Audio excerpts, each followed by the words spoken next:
সকলকে স্বাগত জানাচ্ছি গৌতম টিভি চ্যানেলে। আপনারা দূরে কাছের যে যেখান থেকে এই ভিডিও দেখছেন সবাইকে শুভেচ্ছা জানাচ্ছি। আজকে যে বিষয়টা নিয়ে আলোচনা করব সেটা হলো সুদান প্রসঙ্গ। দেখেন, গত কয়েকদিন যাবৎ সুদানে যে ম্যাসাকার চলছে, মানবিক বিপর্যয় চলছে, সেটা দেখলে গা শিউরে ওঠে, চোখের জল ধরে রাখা সত্যি খুব মুশকিল। অনাহারে অর্ধাহারে নিজের জীবন নিয়ে সংশয় আছেন সুদানবাসী। ছোট ছোট শিশুরা কান্না করছে, সন্তানের পাশে বাবার লাশ, বাবার পাশে সন্তানের লাশ, লাশ দাফন কাফন করারও কিচ্ছু নেই। এটা সত্যি হৃদয় বিদারক। স্বর্গ নরক বা দুজক ভেস্ত কিছু আছে বলে আমি জানি না, বা আমি বিশ্বাস করতে চাই না। এখন সুদানে যা চলছে সেটা সত্যি দুজক, সত্যি নরক।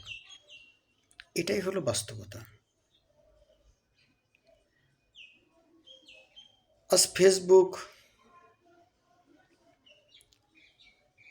বিশেষ করে যে ফেসবুকগুলো মুসলিমরা চালাচ্ছে, বিশেষ করে বাংলাদেশি মুসলমান, তারা ফেসবুকে সয়লাভ করেছে বিশ্ব বিবেক আজ কোথায়। টেলিভিশনের চ্যানেলগুলো ঠিক তাই, বিশ্ব বিবেক আজ কোথায়। আমি সেই বিশ্ব বিবেক নিয়ে দু চারটি কথা বলতে চাচ্ছি। যখন 7ই অক্টোবর 2003 হামাস ঘুমন্ত ইসরায়েলিদের উপর নারকীয় তাণ্ডব গণহত্যা লীলা চালিয়েছে, গর্ভবতী মার কে খুন করা হয়েছে, ধর্ষণ করা হয়েছে, তাদের জুনিতে গুলি করা হয়েছে, ঘুম থেকে টেনে তুলে হত্যা করা হয়েছে। এই মুসলিম বিস্ময় তখন আতশবাজি ফুটিয়েছে, হই হুল্লোড়, চিৎকার চেঁচামেচি করেছে এবং বলেছে এবার আর ইসরায়েলের রক্ষা নেই। আর যখনই ইসরায়েল পাল্টা হামলা চালালো, মরে গেলাম রে, মেরে ফেললো রে, কেটে ফেললো রে, এই নাটক শুরু করেছে। এটা মুসলিমদের ধর্ম এবং তারা সবসময় ভিকটিম গেম খেলে। হয়তো সারা বিশ্ব মুসলিম দেশে ভিকটিম গেম খেলাটা ধরে ফেলেছে, হয়তো অনেকে এখনো ধরতে পারেনি। কারণ চক্ষু লজ্জা মুসলিমদের না থাকতে পারে, অন্য জাতিদের তো আছে। আজকে সুদানের ব্যাপারে বিশ্ব বিবেকের কথা মুসলিম বলছে, আপনারা খেয়াল করুন, একটা বারও বলছে না মুসলিম উগ্রবাদী সন্ত্রাসী সুদানে গণহত্যা চালাচ্ছে তারই মুসলিম ভাইয়ের উপরে। এটা কিন্তু একবারও কোনো মিডিয়া বলছে না, কোনো ফেসবুক ব্যবহারকারী বলছে না, সারা বিশ্বও বলছে না। কেন? মুসলিমদের ভিতরে কি সন্ত্রাস নেই? মুসলিমদের ভিতরে কি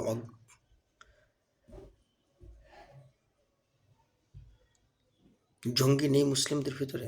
কিন্তু তারা মুসলিম শব্দটা ব্যবহার করবে না।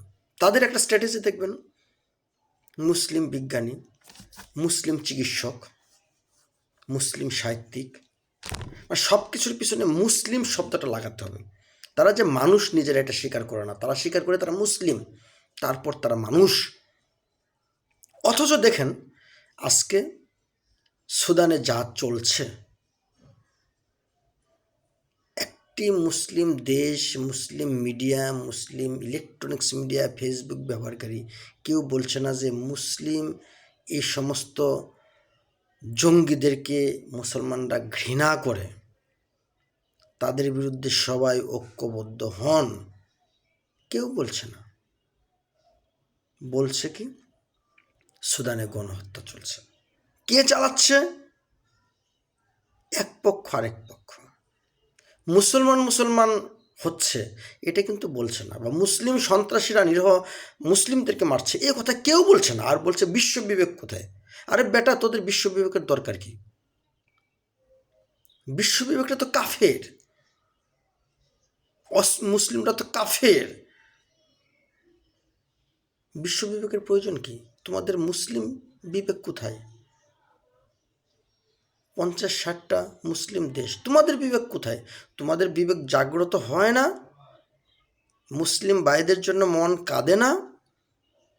মুসলিম সন্ত্রাসীদের জন্য ঘৃণা হয় না? আজ বিশ্ব বিবেকের কথা কেন বলো? মুসলিম বিবেকটা তো কাফের, ওরা তো হলো দুজকের আগুনে অনন্তকাল জ্বলবে। তোমরা কেন বিশ্ব বিবেকের কথা বলছো? এরা তো মুসলিম বিশ্ব বিবেক তো ভালো না, ভালো লোক নয়।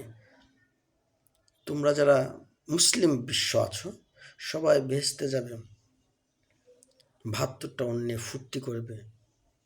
তোমরা সেই মুসলিম বিবেকদের জাগাও, বিশ্ব বিবেককে জাগাতে বলছো কেন? বিশ্বদের তো কোনো বিবেক নেই, তারা তো নির্দয়, তারা তো কঠোর। এই জন্য তারা কোথাও খুন করে না, তারা একজন আরেকজনের উপর ঝাঁপিয়ে পড়ে না। যখন সে বিশ্ব বিবেকের উপর আঘাত আসে এই মুসলিম জনগোষ্ঠী থেকে, ঠিক তখনই বিশ্ব বিবেক পাল্টা মার দেয়, যেটাকে বলে আত্মরক্ষা। তোমরা আজকে কেন বলতে পারছো না যে এক মুসলিম ভাই আরেক মুসলিম ভাইকে মারছে? যে মুসলিম ভাই মারছে তারা সন্ত্রাসী, আমরা তাদের বিপক্ষে দাঁড়াবো। সারা মুসলিম বিশ্ব এখন মুসলিম বিবেক জাগ্রত হন, এই কথিত খুনি মুসলিমদেরকে আমরা প্রতিহত করি। কেন তোমরা বলছো না? লজ্জা করে?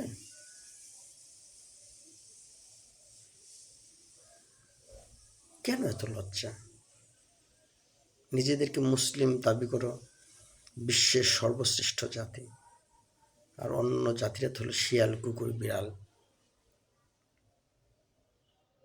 তোমাদের শুভ বুদ্ধির উদয় হোক। তোমরা বলো এই সমস্ত মুসলিম সন্ত্রাসীদেরকে ঘৃণা করি, সারা বিশ্বের মুসলিমদের বিবেককে জাগ্রত করো। তাদেরকে বলো যে সমস্ত মুসলিমরা খুনের সাথে জড়িত, সে মুসলিম হোক, হিন্দু, খ্রিস্টান, বৌদ্ধ, যাই হোক না কেন, তারা শুধুই সন্ত্রাসী, তারা মানুষ নয়, তারা বর্বর, তারা পাষণ্ড। তোমরা কেন বলতে পারছো না? বলবে না, কারণ তোমাদের নবী যে বলে দিয়েছে এক মুসলমান আরেক মুসলমানের দোষ ত্রুটিকে গোপনে রাখতে হবে, সে ফর্মুলায় তোমরা আছো। আজ 1400 বছর পর তোমাদের বিবেক এখনো জাগ্রত হয় না। তোমরা নিজেরাই নিজেদেরকে ধ্বংস করছো। এভাবে করো না। একটা দিন আসবে তোমাদের নাম শুনলে মানুষ ঘৃণা করবে। এই আধুনিক বিশ্বে সকলের সাথে তাল মিলাতে হলে সকলকে প্রয়োজন। হিন্দুকে মুসলিমের প্রয়োজন, মুসলিমকে খ্রিস্টানের প্রয়োজন, খ্রিস্টানকে বৌদ্ধের প্রয়োজন, প্রত্যেকের প্রয়োজন। বর্তমান বিশ্বে কেউ কাউকে ছাড়া চলতে পারে না। গ্লোবাল অর্গানাইজেশনের যুগে সবাইকে সবাই প্রয়োজন। এভাবে কচ্ছপের মতো মুখ লুকিয়ে না রেখে মুখটা বের করুন। সন্ত্রাসীদেরকে সন্ত্রাসী বলতে শিখুন, হোক না সে মুসলিম, হোক না সে খ্রিস্টান, হোক না সে বৌদ্ধ। মুসলিম এই সন্ত্রাসের জায়গা পৃথিবীর কোথাও নেই। এই কথাটা বলতে আপনাদের বিবেকে বাধে কেন? কোথাও বাইতুল মুকাররমে এখন তো মিছিল হয় না, সারা বিশ্বের কোথাও মিছিল মিছিল নেই। কেউ বলে না ফ্রি সুদান, এতদিন বলেছে ফ্রি প্যালেস্টাইন, এখন তো কেউ বলে না ফ্রি সুদান। একজন মুসলমান আরেকজন মুসলমানকে কুপাচ্ছে, গুলি করছে, মারছে, লাশ পিছনে লেগে সেলফি তুলছে। এর কি বর্বরতা নয়? আপনারা কেন বলছেন না? মুসলিম বিশ্ব 160 থেকে 70 কোটি লোক, কেন আপনারা সেই নির্যাতিত মুসলিমদের পেছনে দাঁড়াচ্ছেন না? সেই সন্ত্রাসী মুসলমানদের বিরুদ্ধে কেন আপনারা কথা বলছেন না? আপনাদের বিবেক কোথায়? আপনাদের নিজেদের বিবেক আগে জাগ্রত করুন, তারপর বিশ্ব বিবেককে ডাকুন। নিজেদের বিবেক না জাগ্রত করে বিশ্ব বিবেককে ডাকলে এখন আর কেউ আসবে না। আপনাদের ভিকটিম গেম সারা বিশ্ব এখন বুঝে গেছে। আমার মাঝে মাঝে মনে হয় কি জানেন, চীন যে নীতি গ্রহণ করেছে আপনাদের উপর, অনাবিক, অমানবিক, নিষ্ঠুর, আপনারা সেরকমই চান, সেটাই আপনাদের যোগ্য, অর্থাৎ টিট ফর ট্যাট। আপনাদেরকে ভালো কথা বললে আপনাদের বিবেক জাগ্রত হয় না। এখনো সময় আছে। সুদানের গণহত্যার জন্য যারা নির্যাতিত তাদের পাশে দাঁড়ান, সেই সমস্ত মুসলিম সন্ত্রাসীদের বিপক্ষে দাঁড়িয়ে সোচ্চার কণ্ঠে বলুন বয়কট সেই মুসলিমদের যারা গণহত্যার সাথে জড়িত। তারপর বিশ্ব বিবেককে ডাকুন, বিশ্ব বিবেক অবশ্যই সাড়া দেবে। ধন্যবাদ সকলকে।